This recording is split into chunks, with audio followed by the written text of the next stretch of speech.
Good afternoon. It's Joyful Hermit. I'm going to try, I think for about the fourth time, share with you about St. Juliana Falconieri. And I really have to go back to 2003, early November, or even before then, in probably late August or early September. In September of 2003, my mother was very ill with pulmonary fibrosis, but wasn't willing to come back to her home state or hometown. She had remained in Arizona, where she and my dad had lived for 20 years, or maybe 24 years total that they lived there, 23, and loved it there. My dad had passed away in 2001. So my mother was very ill with this pulmonary fibrosis. She had never been a smoker. They only figured maybe it came from asbestos exposure when she was a child, something like that remained latent all her life until she was about 83 years old. So she also had gotten involved in New Age in a big way and got introduced actually through a couple of friends in the Methodist Church out in Arizona. And from there, though, met other people who were really deep into New Age. And she got involved in the Course of Miracles and very big proponent of abortion, no matter what, just not how our mother had been. So my sisters were quite concerned, and I was too. But I had convinced my sisters, as far as getting her back to her home state and into a nursing home, or with them even in a nursing home, but to just wait it out, to let her finally realize that she needed our help. So finally, she hadn't come to that point yet. So I noticed this pilgrimage that a priest who had been for a very brief time a spiritual director for me, but he and another priest were taking group over to Italy, to various major cities, lots of churches. I saw that ad. I think it was in the diocese paper. This was when I lived back in the Midwest, and I just had this conviction, this thought came to mind, Holy Spirit, that I needed to go to any church, every church we went to, and pray for my mother's soul, to pray for her to get out of New Age, back to Christianity, and hopefully also then to change her ideas about abortion. And, it was way beyond abortion if the mother's life was in danger. She was very into all that, into the full-blown, however far along in the pregnancy, it didn't matter. So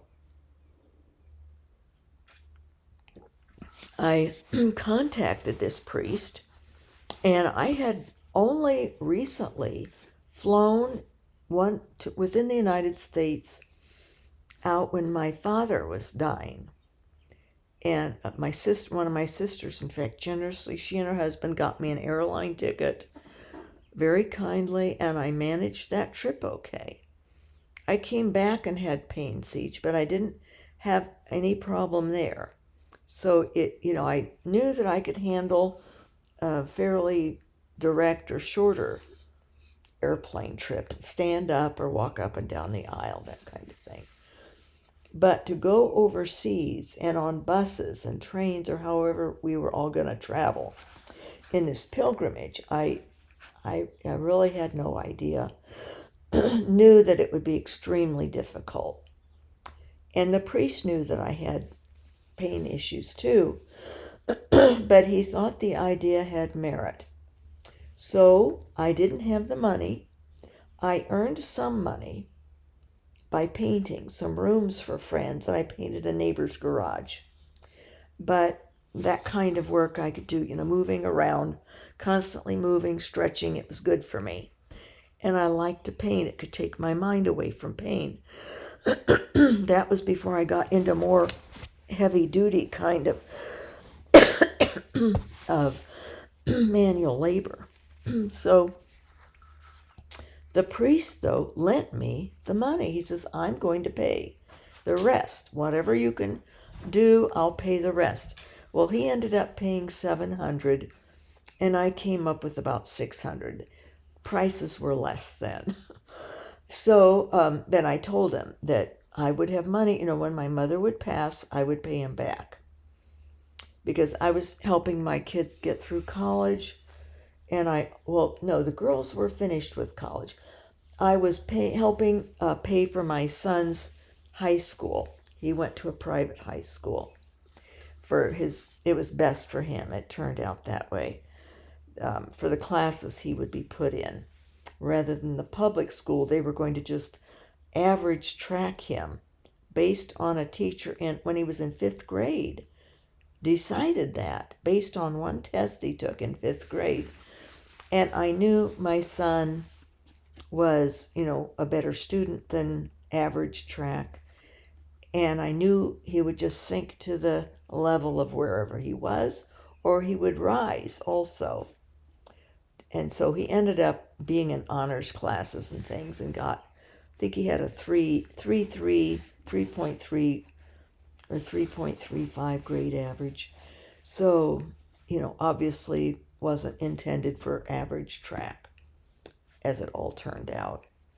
But so that's why I sent him to a private school, so to get him out of the public system that was tracking him from 5th grade on. I just didn't, being in education myself, I knew that wasn't, you have to look at individuals sometimes. So I went on the trip, and I prayed at every single church, and we went to Rome, the various places, the typical Rome, Siena, Assisi, Florence, and Venice, and some smaller towns along the way. We traveled by plane and bus, and I did end up having a rough time on the way at the Paris airport. Had to get down on the ground. Oddly, the other people, I didn't know anyone else who went except this one priest.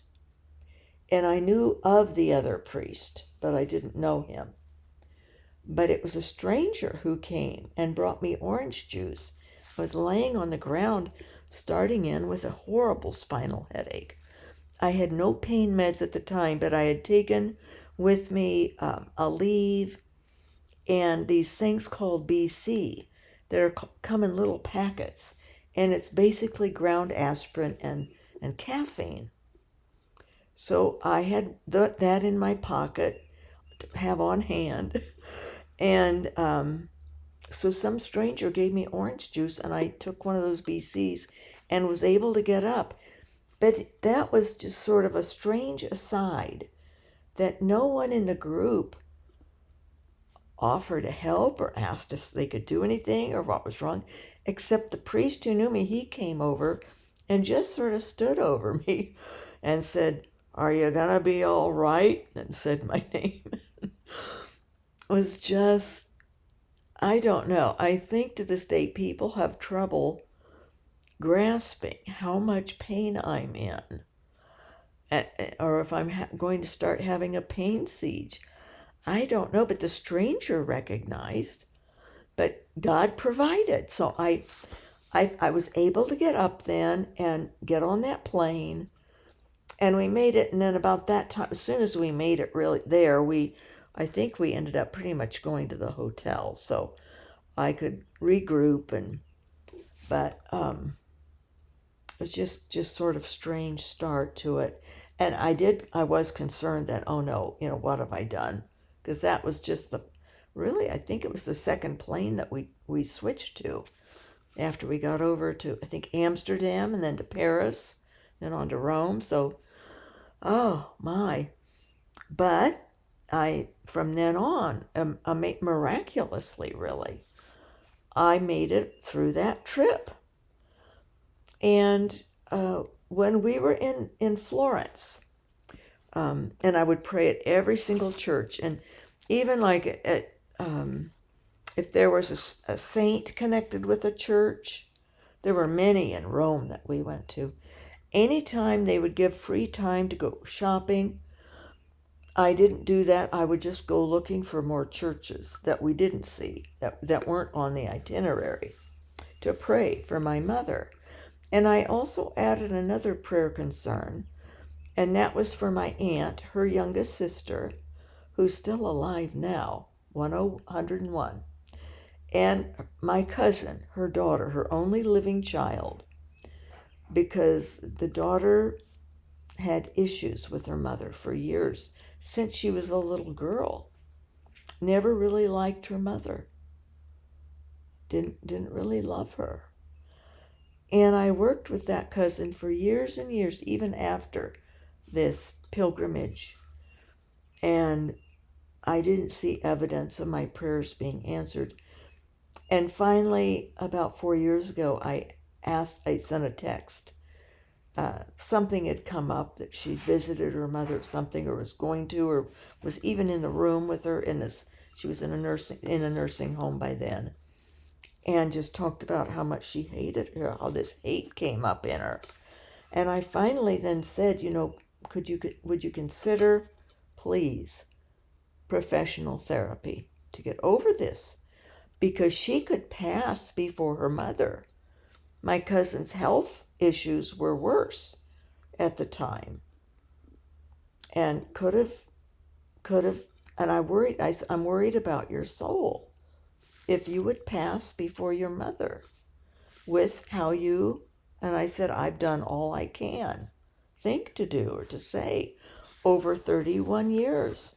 We were like sisters, talked daily or every other day on the phone, and but that stopped the relationship when I finally said, I think I insulted greatly by suggesting the professional therapy, and to get on top of that, and that I was concerned.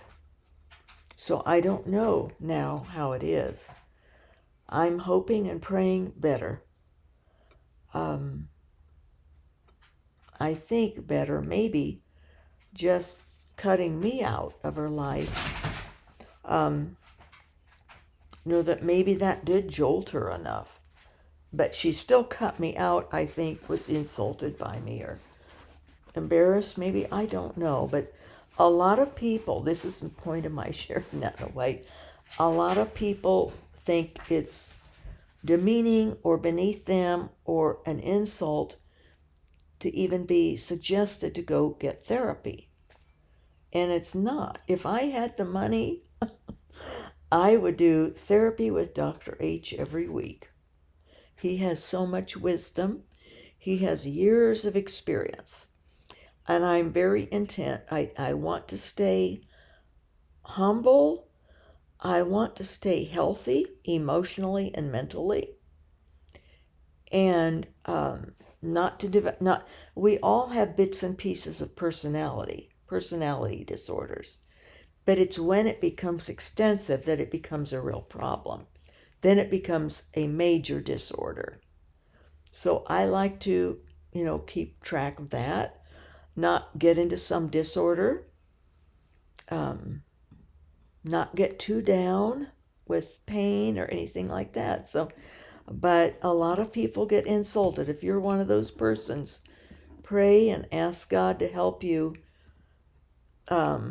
be willing to get professional help if you need it.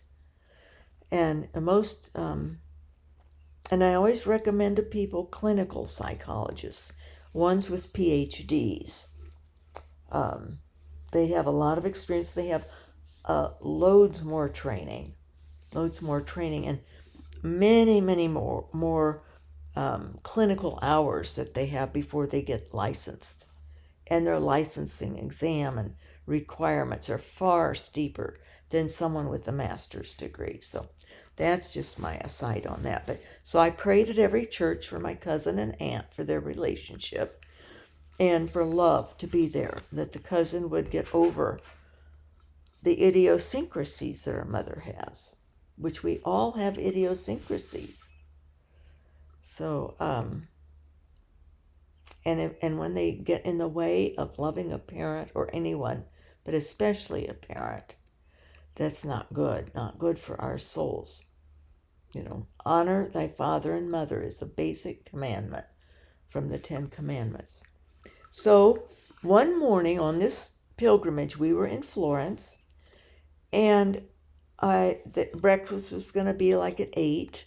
Then we were going to all have to meet at, maybe it's 8:45 or something, to get on the bus to go somewhere. And I happened to wake up like at 6, and I got up and got dressed and decided I would go out, trying to find some church, to pray in for my mother and my aunt and cousin. So I found one near our hotel, and I didn't remember the name of it. Just a few days ago, I didn't remember. But something that I read reminded me of all this that I'm sharing with you, of the pilgrimage of finding this church, and then what transpired in the church. So, and that is on June 19th, this site that I get the daily scripture readings for Mass also sends a couple of different saints that are being celebrated that day, and sometimes a bit of writing, something that someone has written relative usually to the gospel for that day. So I noticed St. Juliana Falconieri is her feast day. Her celebration day is June 19th. I hadn't come across her name in a long, long time. Totally forgot, but it impressed me that it was June 19th because I have something else that's special that happened on that day, June 19th, back in 1995. I won't mention right now, but that's why this struck me. And I remembered then that the pilgrimage, this church that I found, this man who came up to me in that church. By then it was maybe 6:30 in the morning, so very early. And I was looking around the church, and it wasn't a large church, but it was just loaded with things. It was very, very old, and it had all kinds of special paintings in there, and medallions, and just all types of religious objects in there on the walls and on shelves all around. And up at the altar, it was beautiful. And so, and it was a medieval church. So this man came over to me, and he said his name was Pietro, Peter in Italian, Pietro. And he was maybe in his 50s or something, or 40s, and could speak English well. And he says, I would like to show you everything in this church. He says, I stay here. He told me he stays there's a lot. Every day he's there, he said.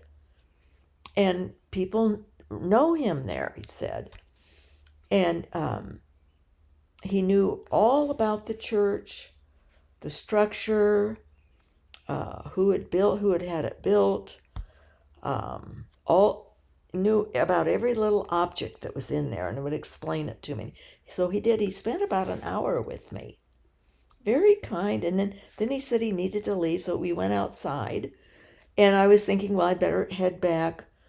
I don't know, maybe breakfast started at 7:30, but I knew I needed to probably head back and make sure I didn't miss the bus and have some breakfast and things. So we went outside, and he said he needed to leave, and he just walked off into the down the sidewalk and disappeared. And I found the whole thing just amazing that he would take that time and do that, and was so knowledgeable about everything with that church, and even the people who were in there.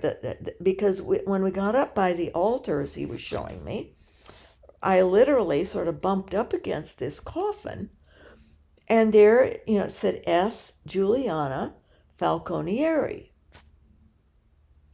And there was this woman laid out, incorrupt. Her body was incorrupt, which means it hadn't decayed at all. There was a glass top over it.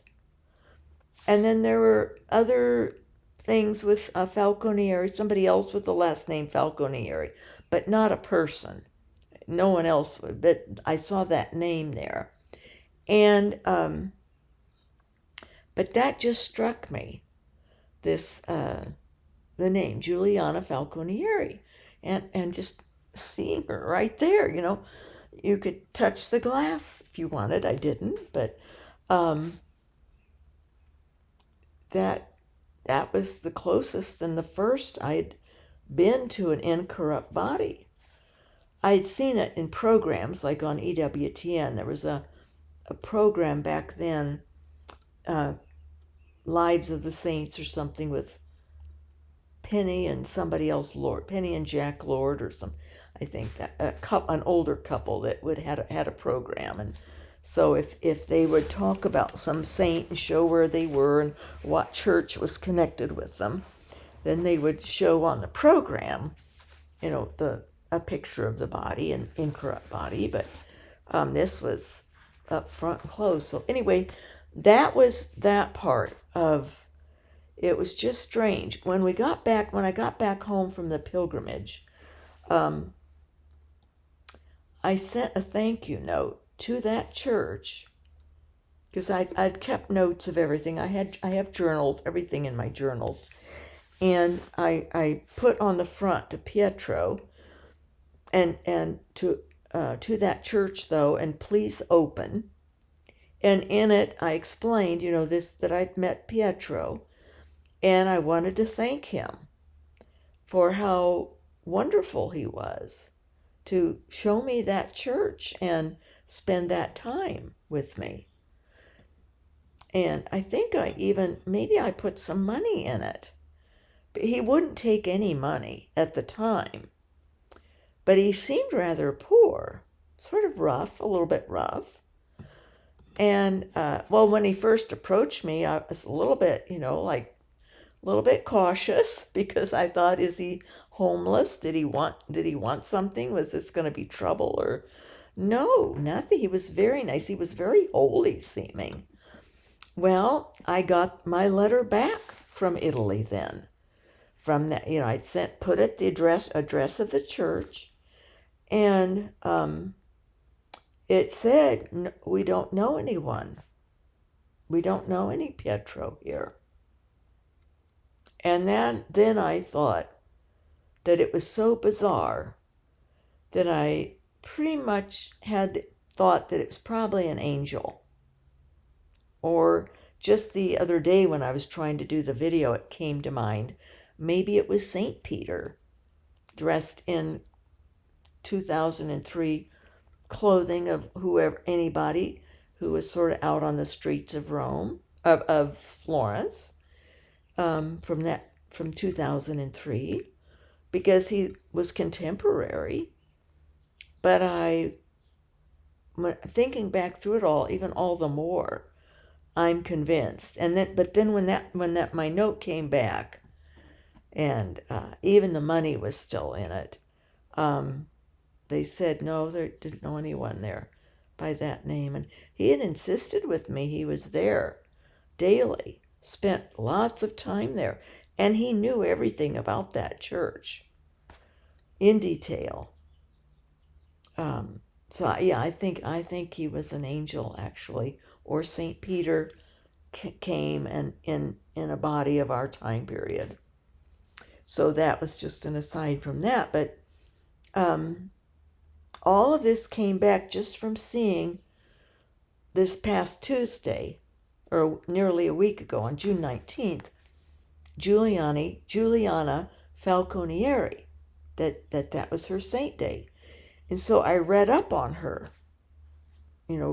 did some research on her to remind myself more about her, because I did remember and when I collected some books after my mother passed, I had some money with the inheritance that my sisters and I split. So I started collecting books for my library, for my religious library. And so I did find a life of Juliana Falconieri, which you just don't find her around much, And so I got this book. I haven't read it yet, but I'm going to, because all of this that happened last Tuesday connected with being a very special anniversary for me, and something that happened to me mystically and physically back on June 19th in 1995 is significant. I realize it's significant. And God, the Holy Spirit, God is reminding me and wanted something of me, which I did and which I'll share. But I'll now talk about her life. She was born in 1270, and her birth was miraculous. Her parents had prayed, asking God to give them a child. They were childless, and they were of a noble class. In fact, even the Falconieris were of a prince, a line of a princedom. There had been prince in their family lineage, and a very noble Florence family. And her father and her uncle also. Her uncle had been a businessman, merchant type. That's how he earned his living. And his name is Alexius Falconieri. But finished with the parents. They had prayed to have a child. And I'm pretty sure that the father offered that if they would have a child, he would build a church in thanks to God. Because it was Juliana's father who built this church that I found and was in. It's the Church of the Annunziata, of the Annunciation. And his brother, this Alexius Falconieri, which would be Juliana's uncle, is one of the 7 Servites, one of the 7 servants of Mary, who started that religious order. And he was a main person who started it. Alexius was. He started the order, I think it was 1263, perhaps, or 1261, maybe even 1258, that he and 6 friends, other businessmen from Florence, they experienced a group vision, corporeal vision of the Virgin Mary. The Virgin Mary appeared, and particularly to Alexius, he was struck by it so deeply, what she said to them, these 7 men, that he had a total conversion. And the other men then also did, but Alexius took it further and said, he wanted to start a religious order. And they would be servants of Mary, which has been shortened or nicknamed the Servites. So he and these other men talked with their families, and their families agreed because of the power of the vision they all saw reality, and what Mary had told to them, that their wives and the children agreed. Yes, you need to do this. You need to follow through. And so they became servants of Mary. They withdrew to a place outside of Florence, just on the outskirts of Florence at that time, and had a place to live. they developed a rule based on the Augustinian rule and of St. Augustine and also the Dominican rule. They sort of combined the two. And so their lives were lived as mendicants in part, wandering, going out, preaching, trying to help people convert, to have deeper conversion, or to regain their faith if they had lost it, to do penance for sins, to have conversions away from sins, and ask forgiveness for their sins and to live a better life. And they also helped the poor. So that's what these men did. And Alexius is actually a saint now, Saint Alexius Falconieri. But his brother, Juliana's father, was so, of course, proud of his brother, because these 7 men were rather famous in Florence. Word spread about this vision they had and the Virgin Mary speaking to them.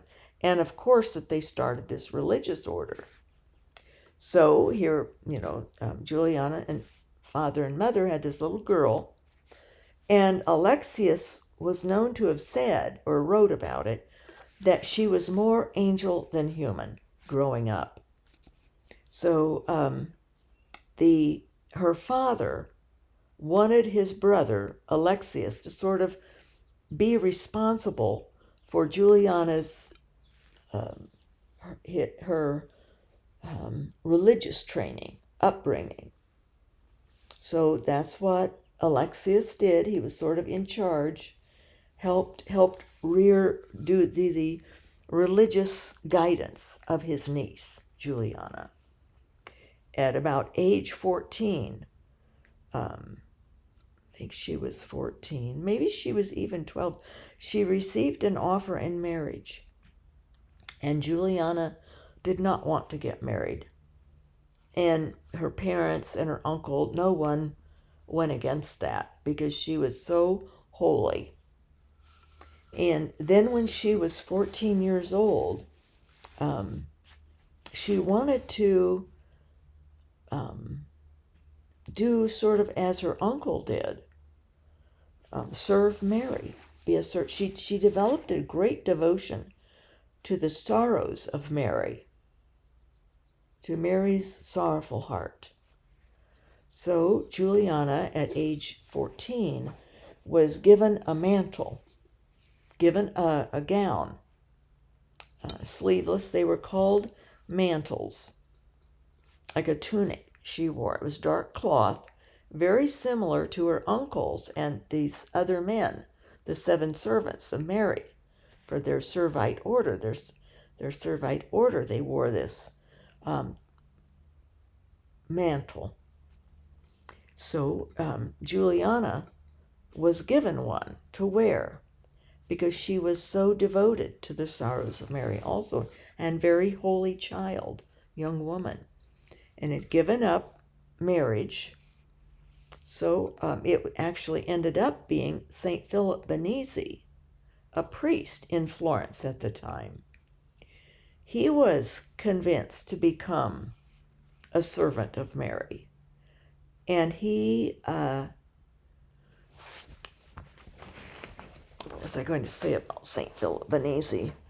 Oh, he's the one that actually gave Juliana Falconieri her mantle and approved of her to start the woman's order.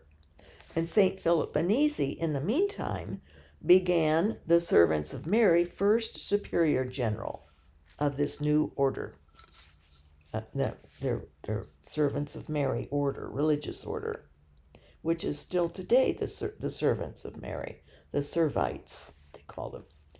So, and within a short period of time, there were 10,000 Servants of Mary, 10,000 Servites, not just in Florence, but mostly in Italy, and then it spread throughout Europe later. But so St. Philip Benizi gave her gown, her mantle, and Juliana was asked by St. Philip Benizi, he wasn't saint at the time, He would be Father Benesi, a priest. He asked her to develop the rule for the women and to be their superior, their mother superior. Well, she was so humble. She never did act like the superior, but in name and title, that was her role. She was supposed to be the superior of the women, the mother superior, because women saw Juliana and they wanted to imitate her. Young women did, and girls did. So she started the wing for the women of the servants of Mary. But she called her, the women were called the Mantellate. Mantellate, it looks like in print, Mantellate. And it just simply means mantle. It became known as a religious garment. And so they were the Mantellate, the third order, the tertiaries of the servants of Mary, or the Mantellate. So that's what Juliana did. And she lived at her mother's. So her father died when she was 15. Her father died the year later. And she lived at home with her mother. She was a single child, an only child. This miraculous birth, really, because the parents weren't able to have children until Juliana.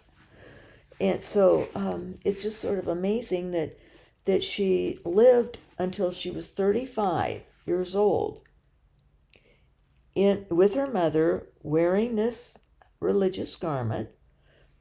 They had already started the Mantellate, or the third order, the tertiaries of the servants of Mary for the women. When her mother passed away in 1305, that's when Juliana and all these other women started to live together to have a convent. So that then the women's part of the order really took root and grew at that point in time. And Juliana was so humble that she was more like a follower rather than being the mother superior, because she just lived like that and never put herself above other people. It's even said that she was so modest that she never looked in a mirror, and she also never looked up into a man's face. From early years on, she would keep her head low. There was also written about her that one time somebody was gossiping within her hearing when she was a girl. And the gossip was so upsetting to her and shocking to her that she fainted just from hearing this ugly gossip. So she kept herself pure. And that's how her uncle also had said that this child is more an angel than a human. So she was a beautiful soul from early on, and but her uncle handled her religious education. The entire Falconieri family, from a great grandfather down, they were very, very pious people, very well off, educated, and pious, very holy, religious. So, anyway, the things that Juliana did as a religious, as a third order servant of Mary, as a Mantellate, was she would go out and help the sick and the poor, tend them. And it was also said of her that she would suck open wounds with her own mouth to suck out any kind of infections in people. So, and I'd heard of another saint who did that too. But Juliana also then would do that, cared so much for others, had died to herself to that degree. She also, they spent time in prayer. They had great devotion to the sorrows of Mary. And what was some of the other things they did? Well, the prayer life. They lived in community. Oh, they also, as did the men, as did the servants, the Servites, the servants of Mary, the men, tried to help others repent of sins and strengthen their faith. So they would go out and about. They were not cloistered, in other words, not like the Carmelites. Her uncle lived to be 110 years old. Saint Alexius did. And the servants of Mary, the Servite order, their base church was the Church of the Annunziata, the one that Alexius's brother had built. Juliana's dad had built that church where her body is, probably there today. Now, Alexius's body is at the building that they built where the servants of Mary were based. So he's not in that church, but she is. So that's Juliana Falconieri.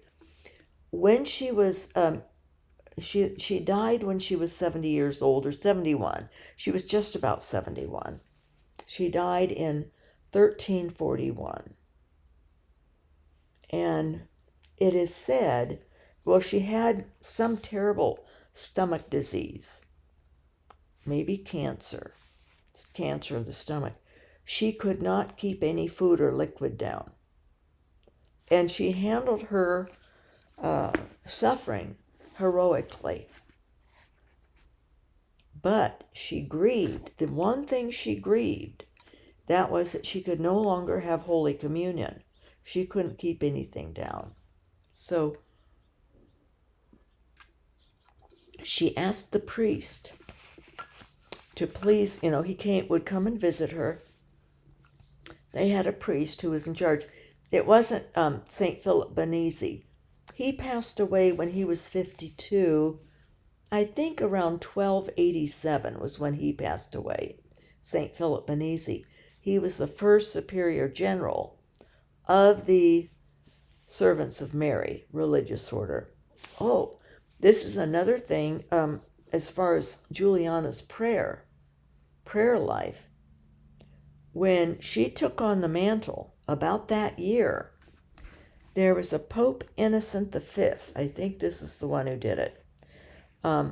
He set out a rule, a canon law, I guess it would be called, but it was a ruling at the time in the 1200s, that there could be no new religious orders. They had enough. No one was to start one. Well, the Servants of Mary had just been started, not maybe 15 years prior.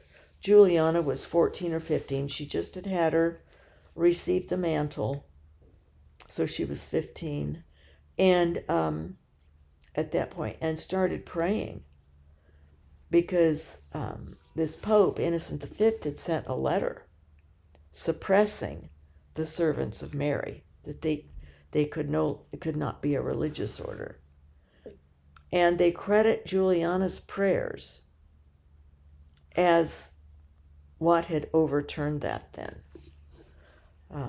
Otherwise, we wouldn't have the Servite order today.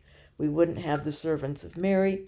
We would not have the women's branch either, the third order, the Mantellate. So she had a very direct line with God, in other words. Many of her prayers got answered. And people all around viewed her, as she got older too, as a very holy person. So she did much good in her life, helping. So she was sick. She couldn't have communion. She asked the priest to please bring a host.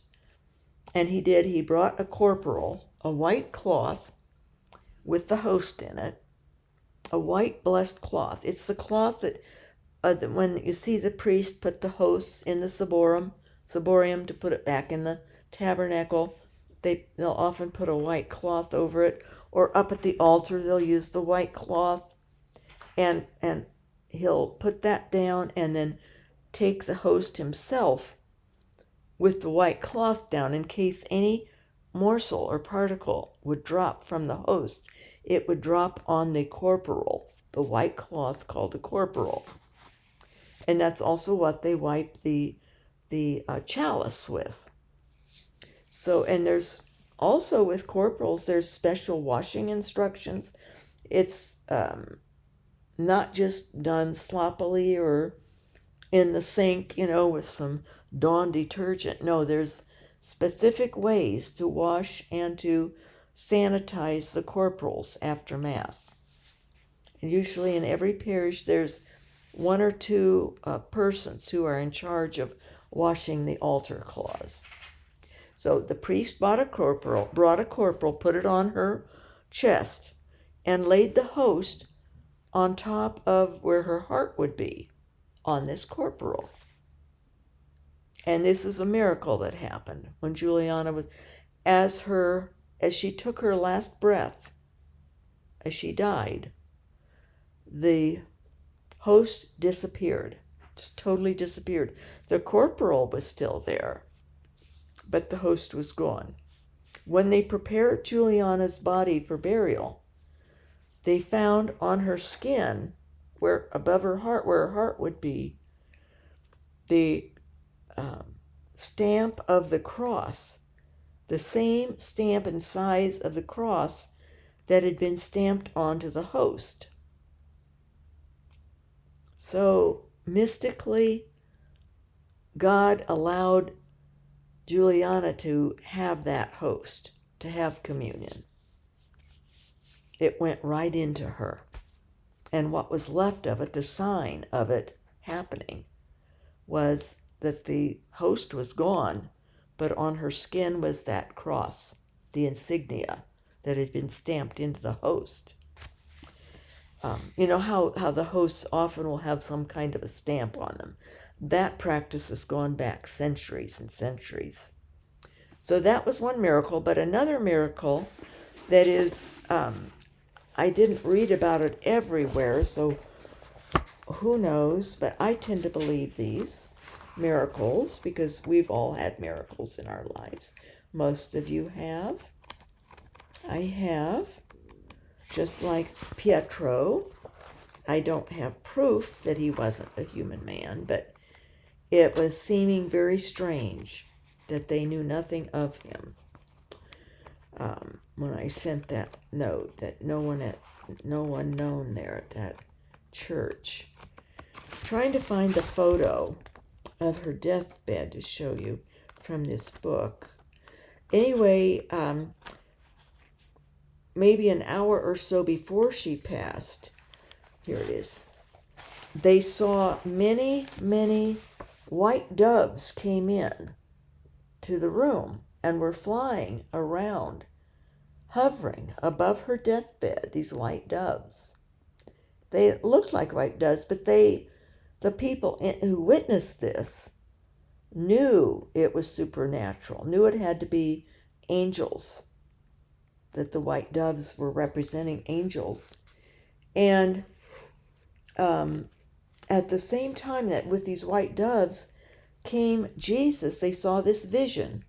The people who were there, the priest and some others tending her, some of the sisters in her order, the religious order, the tertiaries were there, and saw Jesus as a child, or a young, very young child, with a garland of flowers, and he came down out of these doves and placed it on her head, this crown of flowers. So here's a photo of that, not a photo, but a painting of that event, of that miracle right there. And you'll see the corporal is on her and the priest is there. He's either, I can't see from this even myself up close if the host is there. I think it probably is.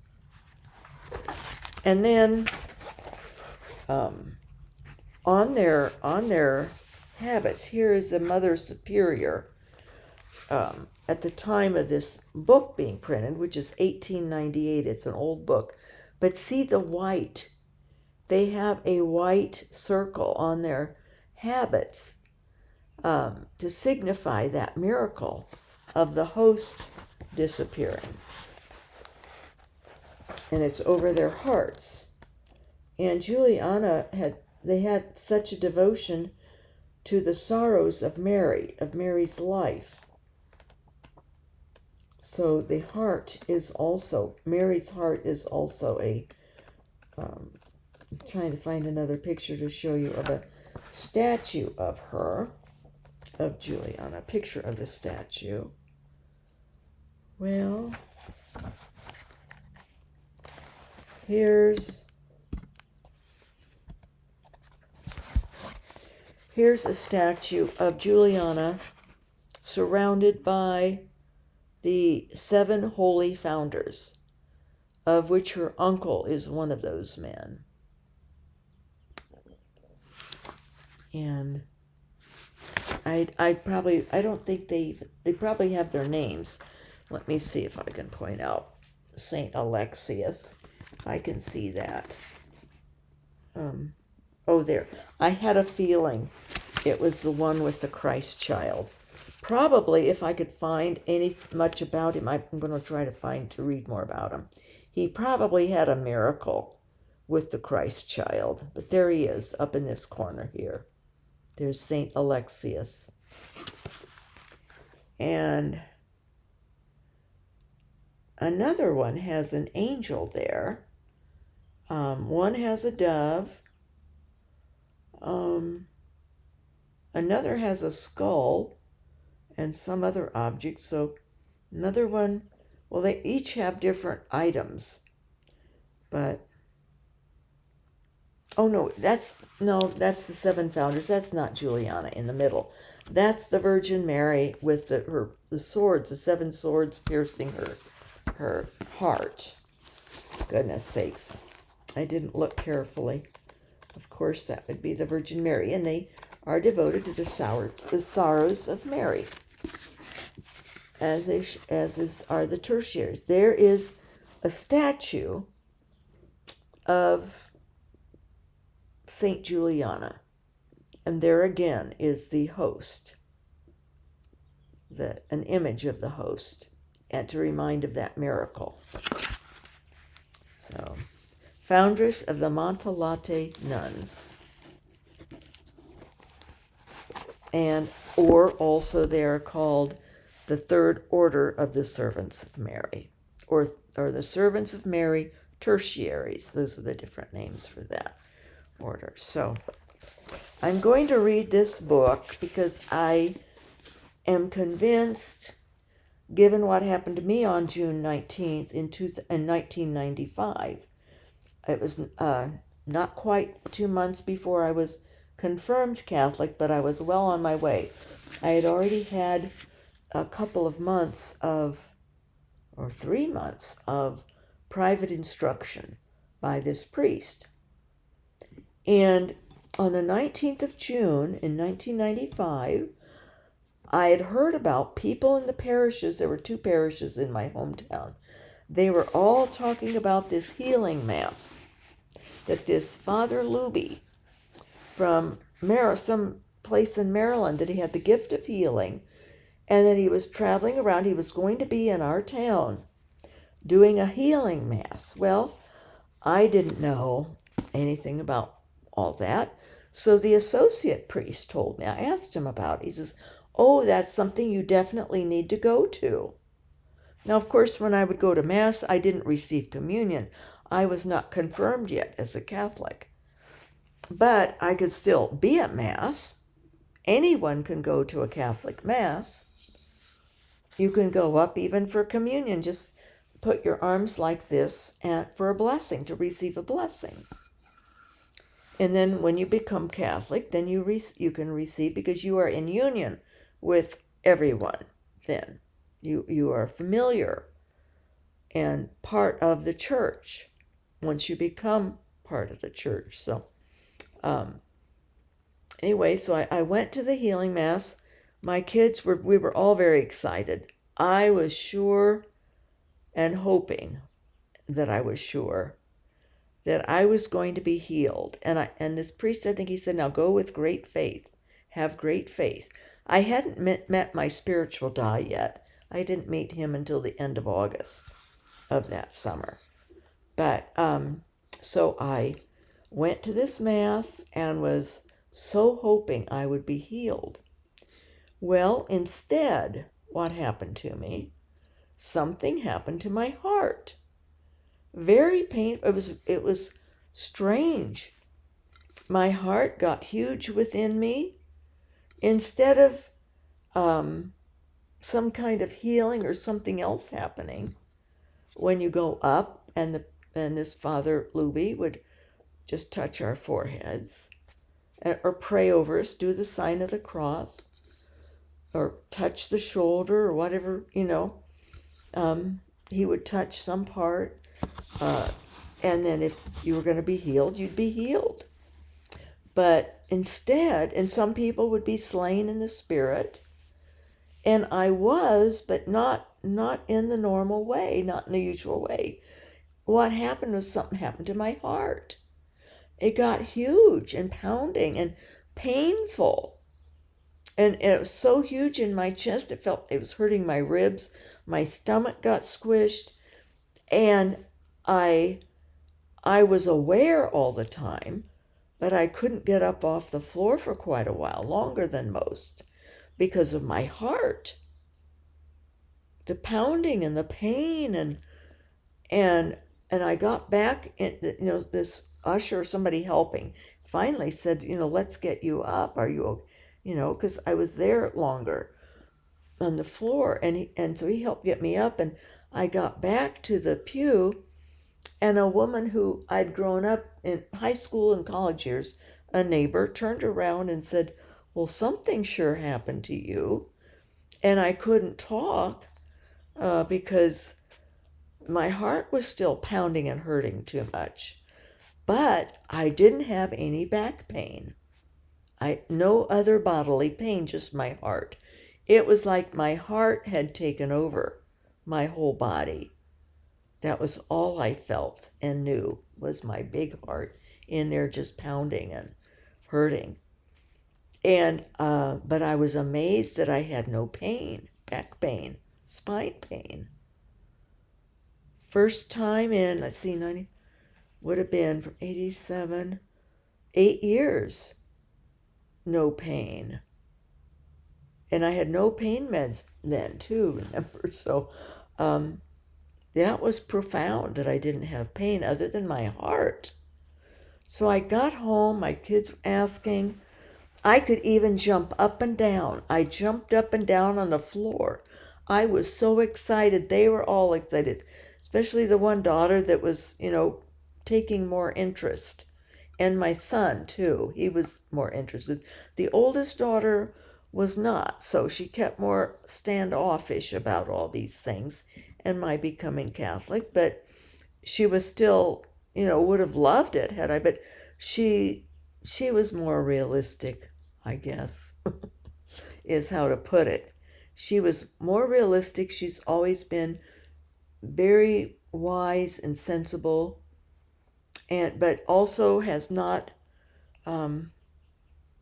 was not close with God.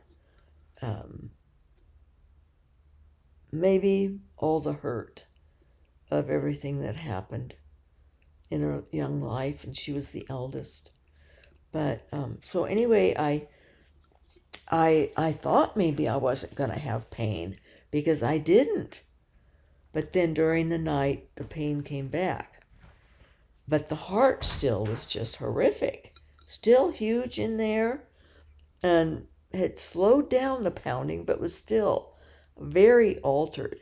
And I had so much heart pain. So my back pain came back during the night, which I sadly told the children in the morning. No way could I jump up and down again or run or do anything. I was sort of like running around the house a little bit. I remember being in the entry and jumping up and down, and we were so excited, and my pain was gone. But I did tell them about the heart. I said, but Well, when I woke up in the morning, and then all my back pain was back, and down the legs, my feet hurting so much, and then but my heart was still hurting. And I asked God in my mind, I said, "What's happened to my heart? What have you done to my heart?" I think I asked it like that. What have you done to my heart? And I got back this plain answer. I have wounded, I have consecrated your heart. That was all that was said. Well, I was sort of confused by this. I mean, not sort of, very. So when time came, I went to mass that morning, and then called the priest. I don't think he had mass that morning. Called the priest. Oh, no, I didn't go to mass that morning because they had that would have been a Tuesday evening mass. The healing mass was on a Monday evening at the other parish. So I called the priest, called the secretary, asked to talk. I told him, I said, this, he says, "Come in, I want to hear about this." So I went in and told him all that happened. And all he said was, he said, "Well," he says, "I've never known anyone to have this happen to. But that you're describing transverberation of the heart. Transverberation of the heart." So I didn't know what that was other than what had happened to me. And then after I became Catholic more and did more reading, I read of other incidences of, not often, but of that happening. So anyway, that's I remember it, every June 19th. Since 1995, eventually the severe pain went down. It took about a week. I mean, my innards were altered. My ribs hurt. Everything was sore. My stomach had gotten pushed out. My lungs had gotten pushed down, the stomach and the lungs squished, and from this heart that just got so huge in my chest. My heart, my physical heart. But it simmered down, but I always, I feel it now. I mean, I have pain in my heart, but the spine pain is so much greater, and the headache is that, and the neck pain now, over the years, is that I feel that more than I feel the heart pain. The heart pain's there all the time, like right now. If I think about it, then I feel it. I spend so much of my mind staying out of my body at this point. And it's becoming a little bit of a problem too, because as the pain gets worse, that's why I get the memory blackouts where I won't remember things, and big chunks of time will go of my day or even several days, and I won't have recall much or know what I've done or even what room I've been in. I just sort of go around in an altered state so that I'm not feeling the pain. I stay away from it that way. And it's worse now. My pain doctor has messed with the medicines now. So I'm having to do it even more, and pray for him if something's going on in his life or something. He's always been very good to me, but not now. He's didn't even make sense to the pharmacist what's going on with my pain med prescriptions. So please pray about that. It just doesn't make sense. So I'm having more pain, and I'm having to augment. So it's, and be, farther away again. But anyway, that's transverberation of the heart. And so resulting in all this and reading about Juliana and realizing her feast day is on the 19th of June, and that this all happened last week, and I've been in a darkness. I've been struggling spiritually, physically, been low. Don't know if it's dark night of the senses or dark night of the spirit or which or what, or something else, But Tuesday, I realized that God wanted something of me connected with Juliana. So I'm going to read the book. I think she's meant to be a friend to me, to help me in some way. And my sharing with you may be with you guys too. If there's any connections with any of this, God leaves us clues this way. This is how he guides us in our lives. Doesn't always just say, do this and do that. There's clues. We have to follow the clues. And when we start making the little connections, like June 19th and my heart, and all of the awful things that have been happening, more so lately in my life, in my personal life, that when I read about how Juliana had a tremendous devotion to the sorrows of the Virgin Mary, I realized that's what God is asking of me also. And that will help me. Mary will help me, because some of her sorrows are mine with my family. I think of the scripture where Mary came with some of her kinsmen. Some of the cousins and things came with her to where Jesus was staying. I think he was in Capernaum at the time. Lots of people were gathered outside. They all wanted healing, or they wanted to hear what he had to say, or some not so good people would come when he was going to speak or was at a house because they wanted to hear what he had to say so they could go report to the high priest, to the Sadducees, to the Pharisees, to the scribes, who were all angry and resentful of Jesus and thinking he was horrible and an apostate practically, going against the priest, the high priest, the Jewish people, and being blasphemous, referring to God as his father, and so there were evildoers probably out there too. But Mary came with some relatives, and perhaps if Joseph was married before Mary, because maybe he was a widower, because he was quite a bit older than Mary, they think. And so he may have had children from a first marriage.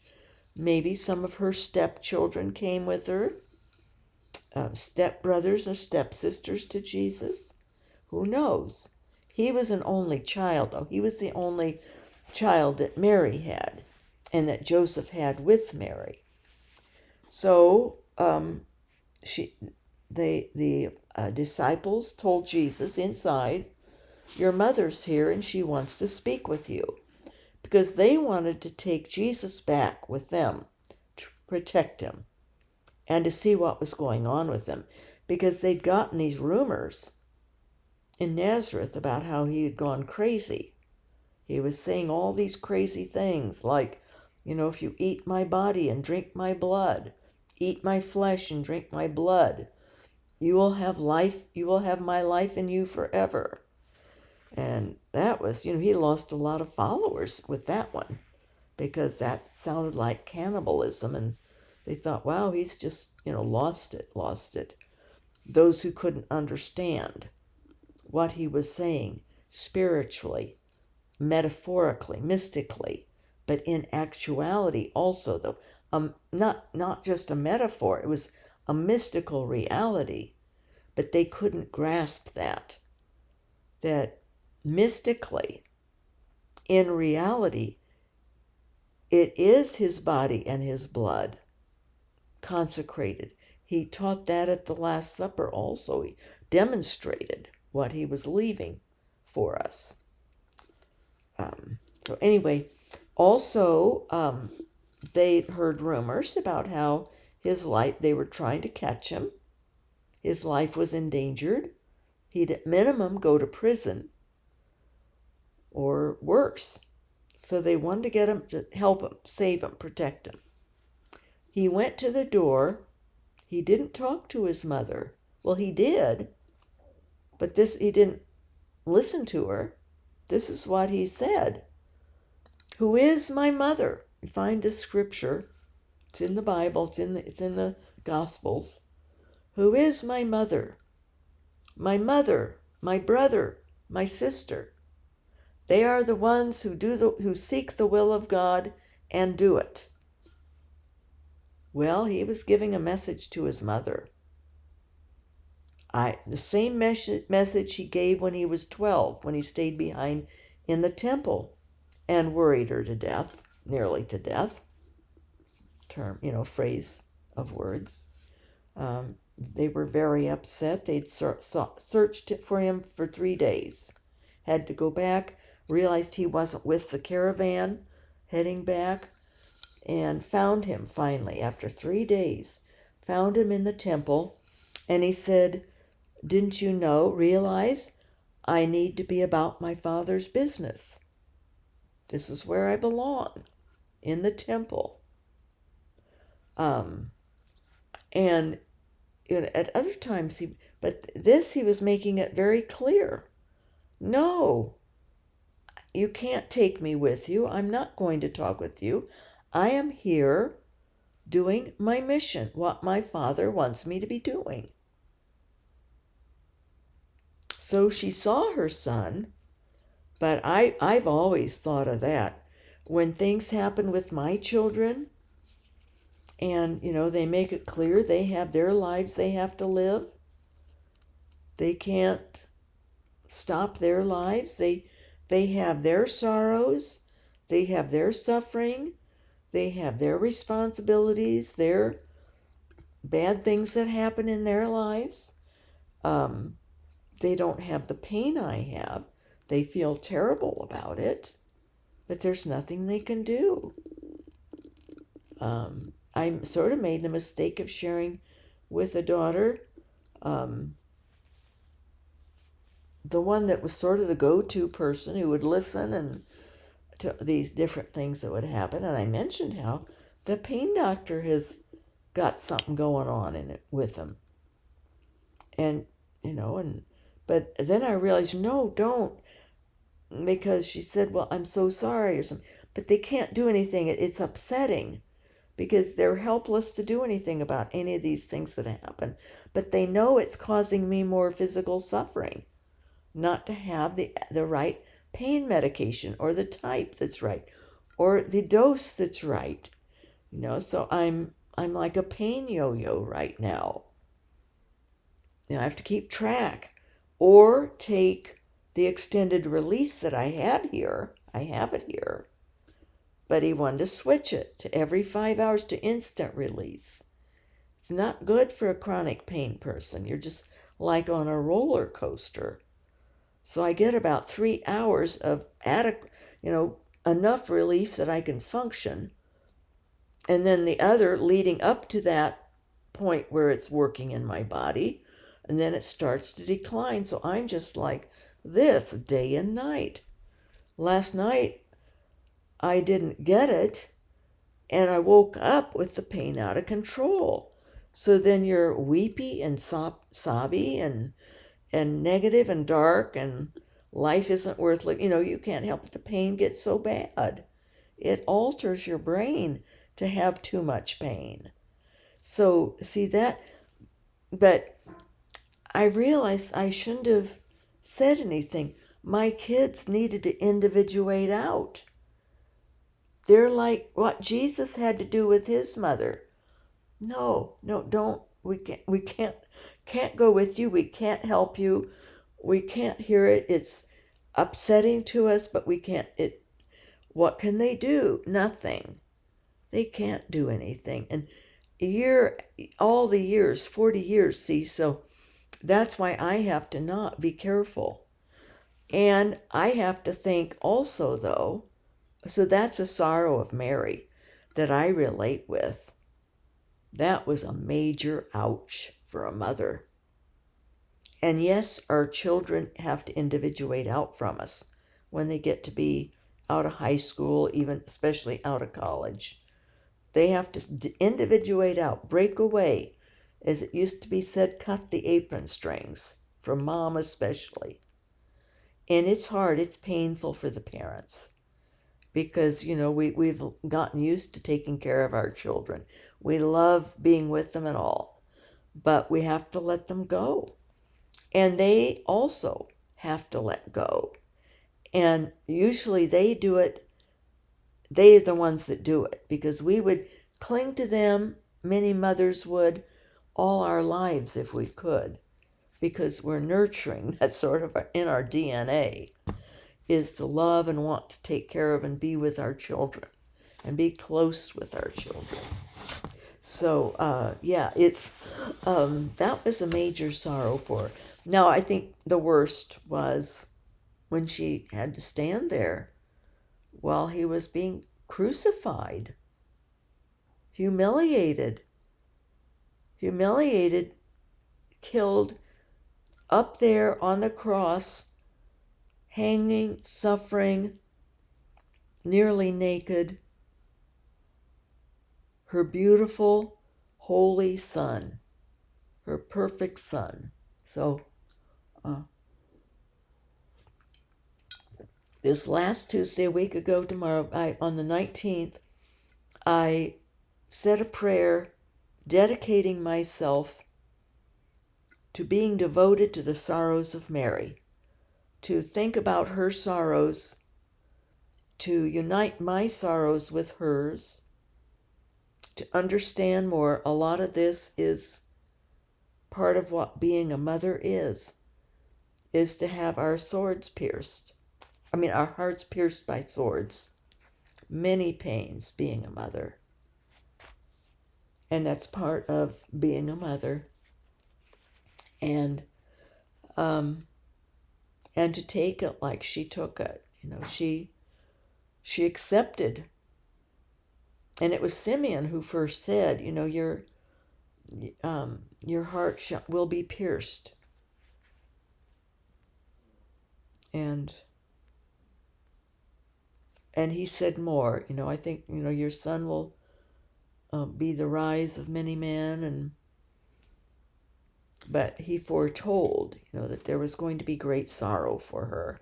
Simeon did when they took the infant Jesus in for his dedication at the temple, presentation at the temple. So all these connections I'm making with Juliana Falconieri, and I think God needed to have me wake up and remember the pilgrimage, and literally bumping right into her body there, her incorrupt body, which made a big impression on me, because I remembered the name immediately. I remembered all this on Tuesday when I saw Juliana Falconieri, Saint Juliana, June 19th, feast day. She died on June 19th, in fact. And that was the day my heart was wounded, and Mary's heart was wounded many times.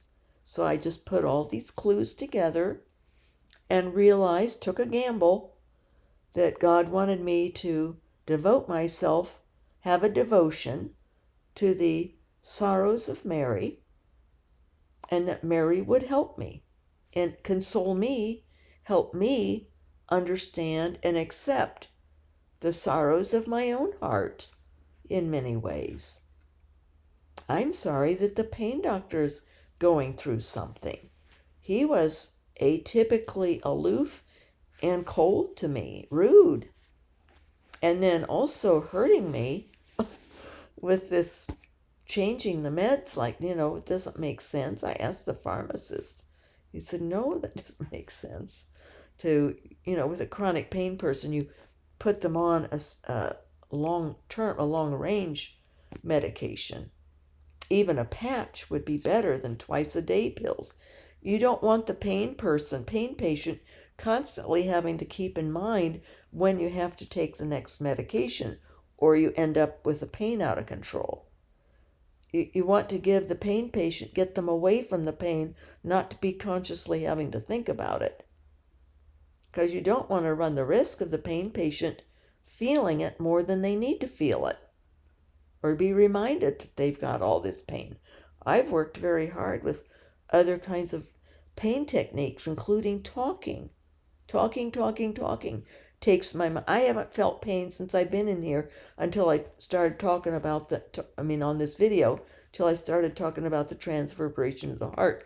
Then I could feel my heart pain then, because my mind was reminded of it. See, so anyway, I'm praying for him, but that's a sorrow of my heart, because something's going on with him in his life. That's usually why people change or atypical for how they usually are. So I think I'm going to send him a card, a thank you card or something, and try to build him up in some way. And I'm praying for him. I've asked others to pray for him. Please pray for him. He's also had a big staff turnover in his office, unusually so. That's sort of alarming to me. So I hope whatever's going on with him isn't something in him that is staying, or something in his life that is causing him anguish, that he is taking it out, being maybe more irritable around his staff or something, or more aloof to patients, or cold or something. So we'll see. But we have to take the clues that God and the Holy Spirit and Jesus leave us, and the Virgin Mary, who helps her son. That's why I'm going to ponder more the sorrows of her heart and let her help me. I think she's been trying to help me through my mothering upsets. As a mother, she's trying to help me cope with it better and understand it. And I haven't even been aware. It takes awareness. We have to follow these clues, be aware of the little details, and then start putting them together. I'll report back when I get this read if there's anything else in here that may help us, because just by my sharing about Juliana and the 19th of June, some of you God may be giving you clues that you're supposed to be considering the sorrows of Mary, and of being servants of Mary too. One year, for the year theme, I decided I would be the servant to the handmaid of the Lord. I would be a servant to the handmaid, because Mary called herself the handmaid of the Lord, and that I would be the handmaid to the Lord. So I kept that thought during that year. That was in the late 90s, I think I did that. And I've gotten so distracted by too much suffering or whatever else, that was sort of a tradition I started with myself when I became Catholic, is to have a theme each year. And I also do consider the year the church year. The liturgical year to me is first in order. So when Advent comes around, that's the Happy New Year. The calendar year, I call the calendar year. I have to do that for the temporal world. Things happen in the calendar year, but the liturgical, the church year, I have noticed is more how our spirits operate on that year. Lent is just an agony. It's so long. Advent waiting. Those are the two hardest times of the church year for me, with Lent being by far the worst. Good Friday, I think I mentioned it in a comment. Holy Week, the closer it gets to the crucifixion, I have to sort of protect myself from it anymore, because it gets too intense with me. just way too intense. I can't take his the suffering, what he suffered. Mentally and emotionally, it gets to me to an extreme. So I have to focus that week on Easter more and on the reality that he is resurrected and not go back too much into the past, just to keep my balance, my equilibrium, and not get despairing. So, because it's, that's just what happened with me over time with Holy Week. So anyway, take the clues and then piece them together and then take action. God isn't going to be upset with me for being more cognizant of the sorrows of Mary and having said a prayer of dedication. And I've already reaped benefits from it, so I know he's in approval of that. And that I think that Pietro was either St. Peter or maybe some other saint named Peter who's long gone in Florence, or was an angel, simply an angel. Not simply, but an angel who told me all those things of that church. He obviously knew it all. So it surprised me that they knew of no one by that name there. But it was mysterious. Even at the time, it seemed bizarre that a stranger would, and they spoke good English, excellent English, and could tell me all the details of that church and history of it. And anyway, enough talking. It's wonderful that I can do this and be out of pain doing videos, but it's not good for you all.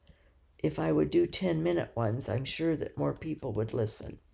And maybe I'll work on cutting them into little sections or something. God bless his real presence in us.